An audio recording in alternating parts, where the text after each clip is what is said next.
Depuis 40 ans, le GHICL s'est engagé à développer les solutions de soins palliatifs.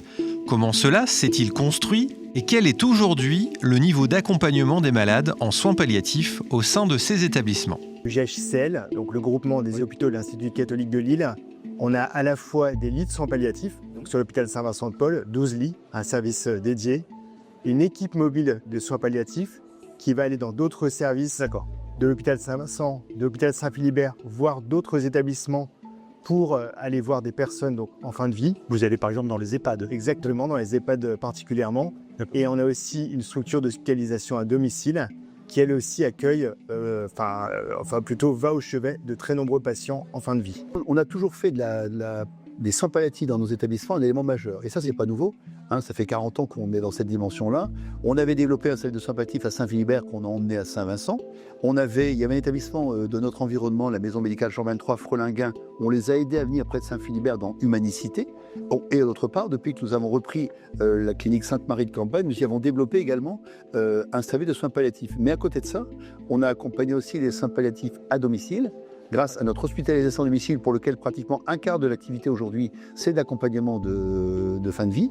Et d'autre part, nous avons des équipes mobiles qui vont soit au domicile, soit dans cette HAD, l'hospitalisation à domicile, soit dans les EHPAD où on apporte le conseil aux professionnels de santé ainsi qu'aux familles. Et même dans notre groupe d'EHPAD, que je crois que vous avez évoqué par ailleurs, on intervient aussi dans ces grands EHPAD, y compris auprès d'une part des patients eux-mêmes, mais également, surtout, peut-être parfois, au niveau des aidants, c'est-à-dire du réseau familial ou amical ou relationnel qui est autour de la personne souffrante. Nous sommes engagés d'abord dans cette démarche de soins palliatifs de longue date. Nous avons été un des premiers établissements en région à ouvrir une unité de soins palliatifs. Et donc, nous avons une unité de soins palliatifs de 12 lits qui est située à l'hôpital Saint-Vincent-de-Paul, dans laquelle nous consacrons des moyens assez importants, puisque globalement, les moyens immobiliers, mais aussi humains, soignants, médicaux, sont aussi importants que ceux que nous consacrons pour une unité de médecine conventionnelle de 25 lits.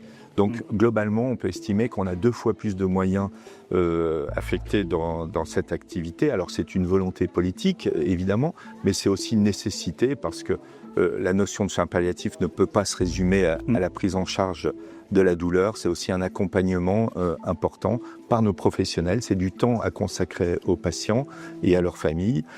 Temps qui est consacré, je disais, par nos professionnels, mais également par des bénévoles. Une association qui est très active au sein de cette unité.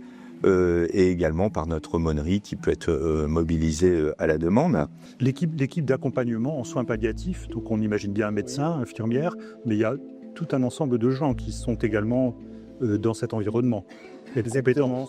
Oui, par exemple, il y a aussi des psychologues, des diététiciennes, une musicothérapeute. L'objectif, c'est que cette fin de vie, ça soit vraiment pleinement de la vie, voilà, d'avoir une fin de vie qui soit belle, qui soit accompagnée. Donc, c'est pas que des soignants, on va dire, au sens strict comme on l'entend, infirmière, aide-soignante, mais au sens plus large, avec également des bénévoles, dont la place est très importante. Dans ce schéma de soins palliatifs, là aussi, les familles sont présentes, les bénévoles certainement aussi. Comment la chose se passe? Toujours. De toute façon, les familles font vraiment partie de la communauté de soins, les bénévoles également. Donc, ce sont des séquences qui, pour douloureuses qu'elles soient, mettent vraiment en œuvre le dialogue, la discussion, l'échange entre toutes les parties prenantes. La notion de soins palliatifs, elle est évidemment majeure. Nous avons la chance, étant implantés notamment sur la métropole européenne de Lille, mais également sur Boulogne, de pouvoir nous adosser à des services qui sont des services hospitaliers. Des services hospitaliers, notamment celui de nos cousins du groupement hospitalier de l'Institut catholique de Lille, qui bénéficient, qui mènent à notre disposition du moins, une équipe mobile de soins palliatifs.